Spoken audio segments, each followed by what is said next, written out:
Hi friends, welcome back to మౌనంగా మీ మౌని. అందరూ ఎలా ఉన్నారండి? మేమైతే చాలా బాగున్నాం. మీరందరూ చాలా ఆనందంగా ఉన్నారని కోరుకుంటున్నాను. ముందుగా అందరికీ గుడ్ మార్నింగ్ అండి. నేను ఇక్కడ ఈరోజు బ్లాగ్ వచ్చేసి వంట చేస్తున్నానండి. వంటలోకి వచ్చేసి కందికాయ పుల్లగూర చేస్తున్నాను. చాలా టేస్టీగా ఉంటుందండి.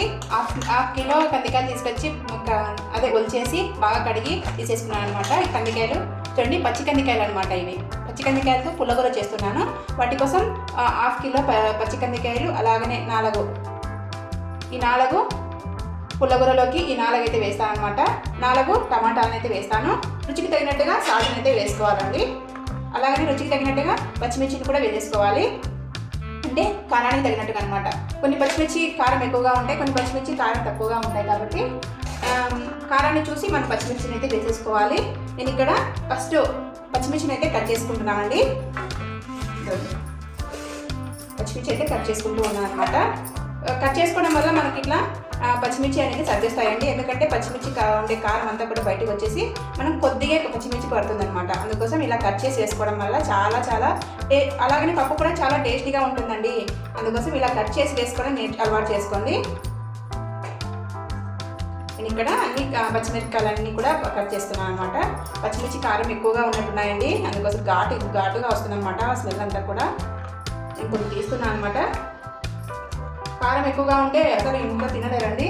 మా ఇంట్లో కొంచెం కారం తక్కువగా తింటారు కాబట్టి ఇంకా వీటిని ఫస్ట్ కట్ చేసుకున్నాను కదా, వీటిని కుక్కర్లో అయితే వేస్తున్నాను. మళ్ళీ తర్వాత 4 ఆనియన్స్ తీసుకున్నాం కదండి, 4 ఆనియన్స్ కూడా ఇలా కట్ చేసి వేసుకుంటున్నాను. చూడండి, మీరేం చేస్తున్నారండి? నేనైతే వంట చేస్తున్నాను అనమాట. రోజు చేసే వంటే కాకపోతే వెరైటీస్ అనమాట. మా ఇంట్లో ఈరోజు వచ్చేసి కందికాయ పుల్లకూర,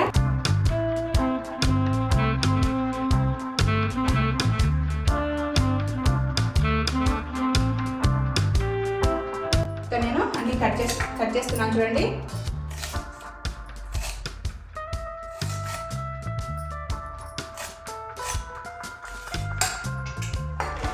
ఆనియన్స్ కూడా కట్ చేసి వేసేసుకున్నాను అనమాట. ఇప్పుడు టమాటాలను కూడా కట్ చేసేసుకొని వేసేసుకుంటాను. ఇలా కింద కూర్చొని మీరు ఎంతమందికి ఇలా కట్ చేసుకుంటారండి? నేనైతే కాలు నచ్చినప్పుడు, అలాగనే బోర్ కొట్టినప్పుడు ఇలా కింద కూర్చొని నిదానంగా నిబ్బరంగా కొంచెం టెన్షన్ లేకుండా ఇలా కూర్చొని కట్ చేసుకుంటే కొంచెం బాగుంటుందండి. మనసు అంతా రిలీఫ్గా ఉంటుంది అని చెప్పేసి అప్పుడప్పుడు ఇలా అయితే నేను కూర్చొని కట్ చేసుకొని అన్నీ ఒకటేసారి కట్ చేసుకొని మళ్ళీ వంటకైతే ప్రిపేర్ చేస్తూ ఉంటాను. ఈరోజు కూడా అలానే ఎక్కువగా ఉన్నాయి కాబట్టి ఇంకా కట్ చేసుకునేటన్నీ కూడా అందుకోసం నిలబడుకొని కట్ చేసుకోలేక కూర్చొని కట్ చేసుకున్నానండి. ఆ వీడియోని అయితే మీతో షేర్ చేస్తున్నాను. వీడియో నచ్చితే తప్పకుండా ఒక చిన్న లైక్ ఇచ్చి సపోర్ట్ అయితే ఇవ్వండి. నా వీడియోస్ కానీ నా బ్లాగ్స్ కానీ మీకు నచ్చి మీకు యూస్ఫుల్ అనిపిస్తే సబ్స్క్రైబ్ చేసుకోండి. మీ ఫ్రెండ్స్ అండ్ ఫ్యామిలీకి షేర్ చేయండి. నేను ఇక్కడ అలాగనే టమాటాలని కూడా కట్ చేసి వేసేసుకున్నాను అనమాట. తర్వాత ఇక్కడ మనం ముందుగా వాష్ చేసి పెట్టుకున్నటువంటి కందికాయలు అయితే వేసేసుకుంటున్నానండి.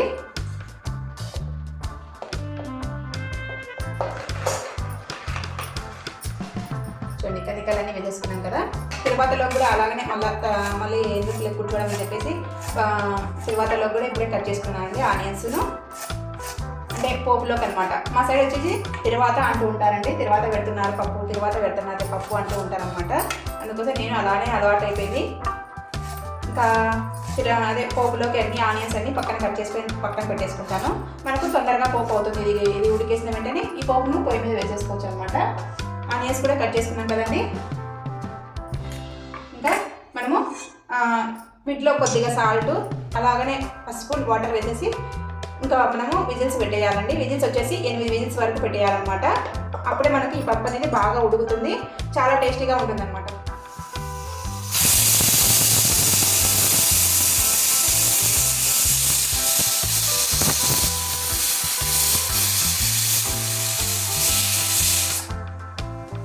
కందికాయ పుల్లగూర అయితే విజిల్స్ వచ్చేస్తుంది కదండి. మనం ఇప్పుడు స్టఫ్డ్ పచ్చిమిర్చికి అయితే స్టఫింగ్ అయితే ప్రిపేర్ చేసుకుందాము. నేను ఇక్కడ స్టఫింగ్ కోసం ఫస్ట్ చిన్న మిక్సీ జార్ తీసుకున్నానండి. చిన్న మిక్సీ జార్లో కొన్ని తెల్ల నువ్వుల్ని వేయించి చల్లార్చి వేసుకుంటున్నాను అనమాట. ఒక పిరికెడు తెల్ల నువ్వులు, అలాగనే కొన్ని వేపిన పల్లీలను వేసుకుంటున్నాను. అలాగనే రుచికి తగినట్టుగా సాల్ట్ని అయితే యాడ్ చేస్తున్నాను. ఇంకా అవన్నీ కూడా మనం మిక్సీ పట్టేసుకొని ఆ పొడిని మనము పచ్చిమిర్చిలో స్టఫ్ చేసుకోవాలండి. అప్పుడు మనకు చాలా టేస్టీగా ఉంటాయన్నమాట, నంచుకోవడానికి పప్పులోకైనా కానీ. నేను ఇప్పుడు మిక్సీ పట్టేసుకొని చూపిస్తాను చూడండి. స్టఫింగ్ కోసం మనం ఇది రెడీ చేసుకున్నాం కదా పొడి, నువ్వులు, పల్లీలు, సాల్ట్ అనమాట. ఒకవేళ మనకు దగ్గర నువ్వులు లేవనుకోండి, ఓన్లీ పల్లీలు, సాల్ట్ వేసేసి ఇలా మిక్సీ పట్టేసుకొని మనం స్టఫ్ చేసుకోవచ్చండి.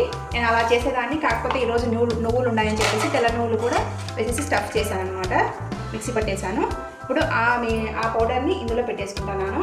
ఇందులో పెట్టేసుకొని మనము కొద్దిగా ఆయిల్ వేసేసుకొని మనము వేయించుకుంటే చాలా టేస్టీగా ఉంటాయండి. పప్పులోకి వచ్చేసి మనం స్టఫింగ్కి ఇలా పచ్చిమిర్చిలో ఇలా లోపల విత్తనాలు ఉంటాయి కదా, ఆ విత్తనాలన్నీ కూడా తీసేయాలన్నమాట. ఆ తీసేసిన పచ్చిమిర్చిలో మనం ఈ స్టఫ్ని పెట్టేసుకుంటే చాలా టేస్టీగా ఉంటాయండి. ఒకవేళ మనం విత్తనాలు తీయలేదనుకోండి, మనకు ఆ విత్తనాలు మంట ఎక్కువగా ఉంటాయి కాబట్టి తినడానికి అంత బాగుంటావు అనమాట, పప్పులోకి నంచుకోవడానికి. నేను ఇక్కడ తీసేసిన తర్వాత చూడండి ఎలా పెట్టేస్తున్నాను, అంతే అలా పెట్టేసాను. అట్లా పెట్టేస్తే చాలా టేస్టీగా ఉంటుందండి. పిల్లలైతే ఉత్తవే తింటారనమాట, అంత టేస్టీగా ఉంటుందండి ఈ స్టఫ్డ్ పచ్చిమిర్చిని పప్పులో నంచుకోవడం వల్ల. పప్పులో కానీ, మజ్జిగలో కానీ, అదే పెరుగన్నంలో కానీ నంచుకుంటే చాలా టేస్టీగా ఉంటుందండి. ఇలా అన్నీ పెట్టేసుకోవాలి. ఇలానే నా వీడియోస్ కానీ, నా వ్లాగ్స్ కానీ మీకు నచ్చినట్లయితే చిన్న లైక్ ఇచ్చి సపోర్ట్ అయితే ఇవ్వండి అబ్బా. వ్యూస్ అయితే అస్సలు తగ్గిపోయినాయి. నా వ్లాగ్స్ చూడడానికైతే ట్రై చేయండి, చాలా యూస్ఫుల్గా ఉంటాయి. అలాగనే ఒక సగటు ఇల్లాలి ఎలా ఉండాలో నా వీడియోస్లలో చూపిస్తూ ఉంటానన్నమాట, నా లైఫ్ స్టైల్ని అదంతా కూడా. చూడండి ఇక్కడ నేను పచ్చిమిర్చికి అంతా స్టఫింగ్ అంతా కూడా పెట్టేశాను. ఇంకా వీటిని మనం నూనెలో కొద్దిగా 2 స్పూన్ల ఆయిల్ వేసేసి వేయించుకోవడమే అనమాట. చాలా టేస్టీగా ఉంటాయండి. అలాగని నువ్వులు వేసాం కదా, మనం నువ్వులు కూడా చాలా హెల్దీ అనమాట మన హెల్త్కు. మనం ఇప్పుడు స్టవ్ మీద వేద్దాం పదండి. వేసిందండి, చూద్దాం ఎంతవరకు ఉడికేసాయో.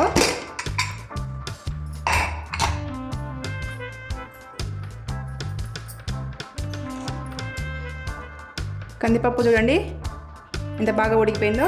ఇంకా ఇప్పుడు మనము కొద్దిగా చింతపండును వేద్దాం వీటిలో. చూడండి కొద్దిగా చింతపండు వేసేసి కొద్దిసేపు ఒక 5 నిమిషాలు ఉడికించుకుంటే మనకు ఇంకా మనం ఈ కందిపప్పునంతా కూడా పులిహోరను ఎంపుకోవచ్చు అనమాట.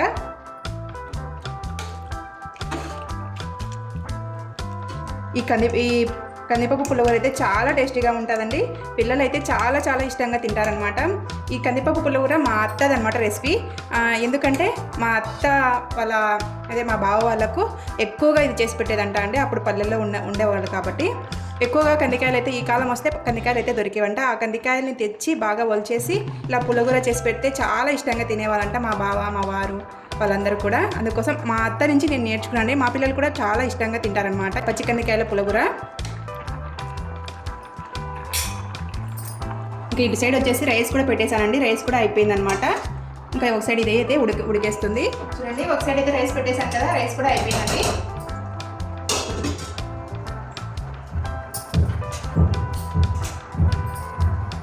ఇప్పుడు మనం రైస్ అంతా కూడా దించేసి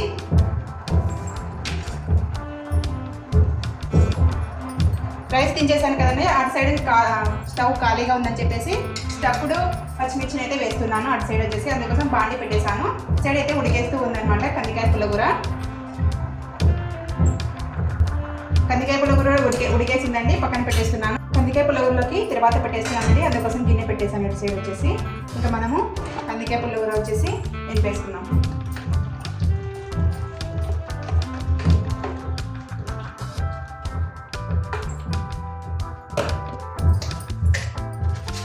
కొద్దిగా కల్లుప్పుని అయితే యాడ్ చేస్తున్నానండి. కల్లుప్పు వేయడం వల్ల కొంచెం హెల్దీ అంటారు కదండి. మనం ఎంతైనా సాల్టే కల్లుప్పు సముద్రంలో నుంచి వస్తుంది కాబట్టి మనకు కొంచెం అయోడిన్ అందుకే ఎక్కువగా ఉంటుంది కాబట్టి హెల్త్కి మంచిది అని చెప్తూ ఉంటారు. అందుకోసం ఫస్ట్ కొద్దిగా కల్లుప్పుని అయితే యాడ్ చేసి ఏదైనా పప్పు అయినా కానీ ఏదైనా కూర అయినా కానీ చేస్తూ ఉంటాను. మళ్ళీ తర్వాత టేస్ట్ కోసం వచ్చేసి సాల్ట్ని అయితే యూజ్ చేస్తూ ఉంటాను అనమాట. ఇదంతా ఎంపేసుకున్న తర్వాత సైడ్ ఆయిల్ వేసేసాను కదండి స్టఫ్డ్ పచ్చిమిర్చి కోసం. ఆయిల్ అయితే హీట్ అయిందనమాట. మనం ఇప్పుడు ఒక్కొక్కటిగా పచ్చిమిర్చి వేసేద్దాం.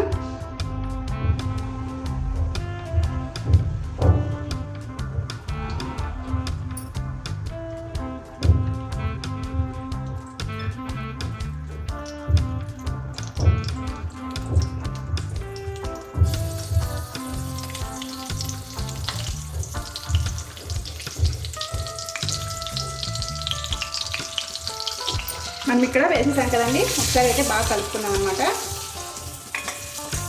ఒక్క 5 నిమిషాల్లో మనకి ఈ స్టఫ్డ్ పచ్చిమిర్చి అనేది రెడీ అయిపోతుందండి. ఇటు సైడ్ అయితే ఆయిల్ పెట్టేశాను పోపు కోసం. 1 టేబుల్ స్పూన్ ఆవాలు అయితే వేస్తున్నానండి. ఇక్కడ వచ్చేసి ఆవాలు వేసేసాను, అలాగే మినపప్పు అయితే వేసానండి. తర్వాత ఇక్కడ నేను ఆనియన్స్ అయితే వేస్తూ ఉన్నాను.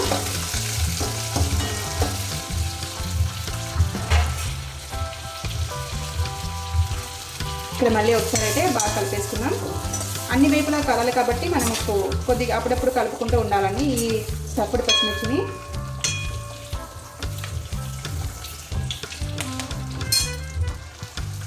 చూడండి, ఇక్కడ స్టఫ్డ్ పచ్చిమిర్చి అయితే రెడీ అయిపోయింది. వితిన్ 5 నిమిషాల్లో అయిపోతుందండి, రెడీ అయిపోతుంది.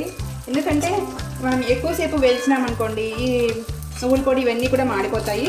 అందుకోసం ఒక్క 5 నిమిషాలు మనం ఈ పచ్చిమిర్చి పైన వేగే వరకు మనం వేయించుకుంటే సరిపోతుంది అన్నమాట. స్టఫ్డ్ పచ్చిమిర్చి రెడీ. ఇంకా ఇక్కడ పోపు పెట్టేసాం కదండి, పోపు కూడా అయిపోతుంది అనమాట. చూడండి, కందికాయ పులిహోర రెడీ అయిపోయింది. అలాగనే ఇక్కడ స్టఫ్డ్ పచ్చిమిర్చి కూడా రెడీ అయిపోయింది అనమాట. రైస్ అయితే రెడీ అయిపోయింది కదండి. ఇక్కడ పెరుగు అయితే ఉందన్నమాట. ఇంకా అన్నీ రెడీ అయిపోయాయి. ఇంకా క్యారియర్ కూడా పెట్టేశానండి. వీడియో కంటిన్యూ అవుతుంది, చూస్తూ ఉండండి. మధ్యాహ్నం లంచ్ చేసిన తర్వాత హెల్త్ బాగాలేక కొద్దిసేపు పడుకున్నానండి. 1 గంటన్నర సేపు పడుకొని ఇంకా తర్వాత క్లీనింగ్ సెక్షన్ అయితే వచ్చేసాను అనమాట. కబోర్డ్ అయితే సిట్అవుట్లో ఒకటే ఉందండి మాకు. ఆ కబోర్డ్లో అయితే ఎన్ని బట్టలు అన్నీ దూడ్చి పెట్టినారండి. ఆ బట్టలు వాడని బట్టల స్పేస్ అంతా కూడా ఆక్రమించేసింది. అసలు ఏమీ పెట్టుకోవడానికి వీలుగా లేదనమాట సిట్అవుట్లో. అందుకోసము ఇంకా ఈ కబోర్డ్ అంతా క్లీన్ చేద్దామని చెప్పేసి ఈరోజు నేను ఈ కార్యక్రమం అయితే పెట్టుకున్నానండి. మనకు వేస్టేజ్ అంతా కూడా ఎక్కువగా ఉంటుంది, మనకు యూస్ఫుల్ అయ్యేటి మాత్రం చాలా తక్కువగా ఉంటాయండి. అలా ఉంటుందన్నమాట ఈ కబోర్డ్ పరిస్థితి. ఏది ఏమైతే ఏమి ఈరోజు ఈ కబోర్డ్ అంతా క్లీన్ చేద్దామని చెప్పేసి ఈ పని పెట్టేసుకున్నానండి. ఇంకా పెట్టేసుకోవడమే ఆలస్యం, అన్నీ తీసి కింద పెట్టేశానండి. ఫస్ట్ ఏది కావాలో ఏది అనవసరమో అన్నీ యూస్ఫుల్ అయ్యేటి ఏంటియో అనవసరమైనటి ఏంటియో అనేది తెలుస్తుందని చెప్పేసి అన్నీ ఫస్ట్ కింద పెట్టేస్తూ ఉన్నాను. కింద పెట్టేసి అంతా కబోర్డ్స్ అంతా కూడా క్లీన్ చేస్తూ ఉన్నానండి.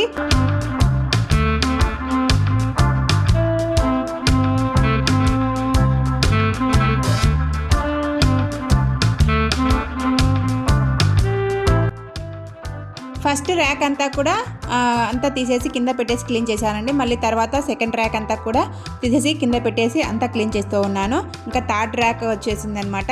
థర్డ్ ర్యాక్లో కూడా అన్నీ యూస్ఫుల్ అయ్యేటి పెట్టుకుంటాను, కాకపోతే అనవసరమైనవి కూడా కొన్ని ఉంటాయన్నమాట. అందుకోసం నేను ఈ కబోర్డునంతా కూడా క్లీన్ చేద్దామని ఇంకా డిసైడ్ అయిపోయాను అనమాట.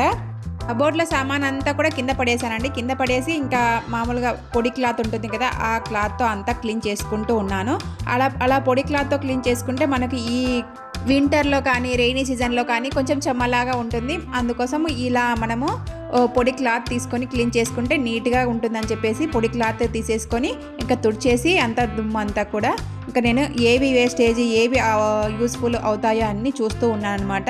నేను ఇప్పుడు చూపించే ఈ తీసేటన్నీ కూడా నేను మిషన్కి కుట్టుకుంటాను కదండి, ఆ క్లాతులన్నీ ఒక కవర్లో పెట్టేసుకుంటాను అనమాట. మిగిలినవన్నీ కూడా కొన్ని ఎక్కువగా ఉంటాయి, కొన్ని తక్కువగా ఉంటాయి. తక్కువగా ఉన్న వాటిని అంటే పడేస్తూ ఉన్నానండి.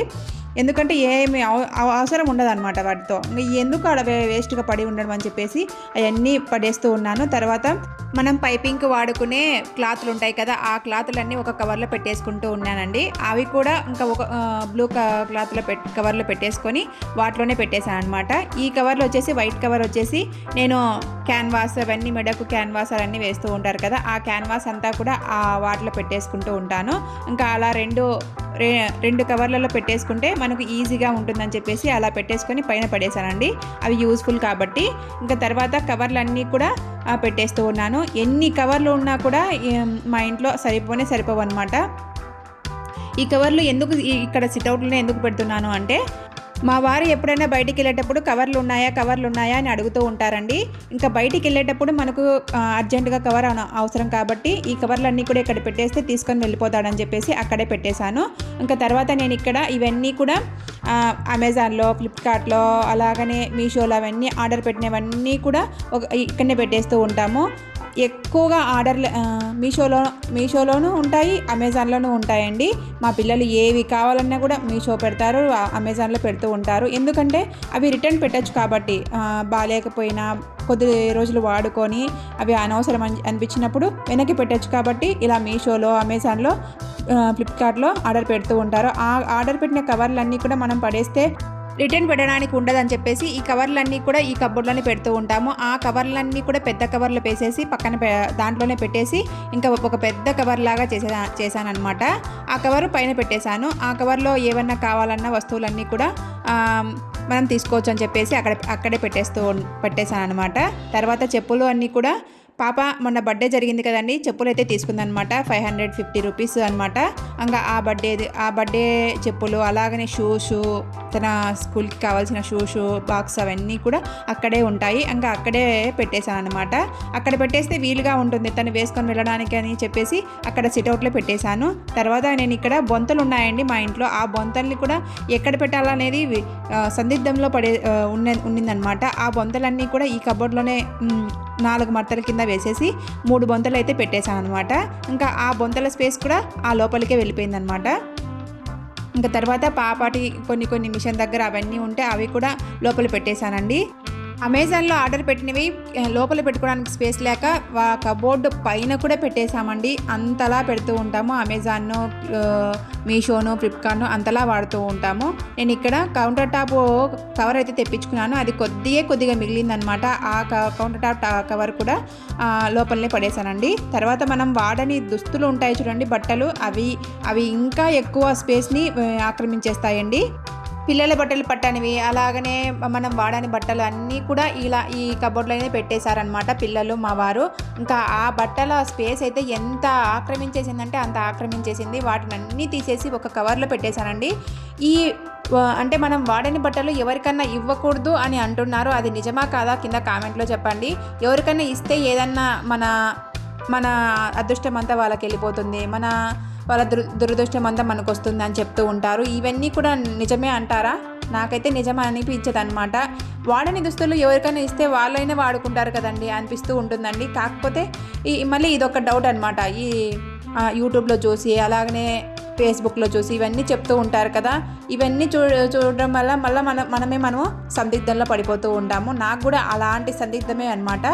ఈ వాడని దుస్తులు ఎవరికైనా ఇవ్వచ్చా ఇవ్వకూడదా అనేది కింద కామెంట్లో చెప్పండి. తర్వాత నేను ఇక్కడ 1 ఇయర్ బ్యాక్ అమెజాన్లో నేను ఇక్కడ మగ్గం వర్క్ స్టాండ్ అయితే ఆర్డర్ పెట్టానండి. ఈ మగ్గం వర్క్ స్టాండ్ నేర్చుకునే వాళ్ళకైతే చాలా బాగా యూస్ఫుల్ అవుతుందండి. అంత బాగా పనిచేస్తుంది అనమాట. పెద్ద మగ్గం వర్క్స్ మీద మనము అంటే ప్రాక్టీస్ చేయలేం కదా ఇళ్ళల్లో. అందుకోసం ఈ మగ్గం వర్క్ని అయితే నేను అమెజాన్లో ఆర్డర్ పెట్టి ఉన్నాను. చాలా బాగా పనిచేస్తుంది. చాలా బాగా అవన్నీ కూడా నట్లు అవన్నీ కూడా బాగా స్టాండర్డ్గా ఇచ్చారండి. చాలా బాగుందనమాట ఈ మగ్గం వర్క్ స్టాండ్ వచ్చేసి. ఇంకా నేను ఇప్పుడు యూట్యూబ్ మీద పడిపోయాను కాబట్టి ఇవన్నీ కూడా వేయడానికి కుదరలేదని చెప్పేసి ఈ స్టాండ్ అయితే బాగా అన్ని నట్లని తీసేసి ఏ పార్ట్ కాబట్టుకు అంతా విడదీసేసి లోపల పెట్టేద్దామని చెప్పేసి పక్కన పెట్టేశాను. ఈ మగ్గం వర్క్ స్టాండ్ కూడా కొంచెము స్పేస్ని ఆక్రమించిందనే చెప్పొచ్చండి. అంతలా ఆక్రమించేసింది అనమాట. నాకు కూడా చూడ్డానికి ఇది వాడట్లేదు కదా, దీన్ని పైన పడేద్దాము అని చెప్పేసి చాలా రోజుల నుంచి అనుకుంటూ ఉన్నానమాట. ఇంకా అంతా క్లీన్ చేసిన తర్వాత పైన బోజు, దుమ్ము అన్నీ ఉంటాయి కదండి, అవన్నీ కూడా క్లీన్ చేస్తూ ఉన్నాను. అవన్నీ క్లీన్ చేస్తేనే మనకు కొంచెము దుమ్ము లేకుండా మనశ్శాంతిగా ఉంటుందన్నమాట. ఇల్లు క్లీన్ చేసిన ఫీలింగ్ వస్తుంది అని చెప్పేసి నేను ఇక్కడ అంతా దుమ్ము, గోడలకున్నది బూజు అంతా కూడా దులుపుతూ ఉన్నాను. మంత్లీ క్లీన్ చేసినా కూడా ఎంత దుమ్ము వస్తుందంటే అంత దుమ్ము వస్తుందండి. మా ఇల్లు లోపలికైతే ఉందన్నమాట. వెహికల్స్ అవన్నీ వచ్చి దుమ్ము పడిపోతుంది అనుకోవడానికి, లోపలికి ఉన్నా కూడా దుమ్ము అయితే విపరీతంగా వచ్చేస్తూ ఉంటుంది. ఆ దుమ్మునంతా కూడా క్లీన్ చేస్తూ ఉన్నాను. క్లీన్ చేసిన తర్వాత ఇల్లంతా కూడా ఊడ్చేసి కసువంతా కూడా ఊడ్చేసుకుంటూ వచ్చేసాను అనమాట.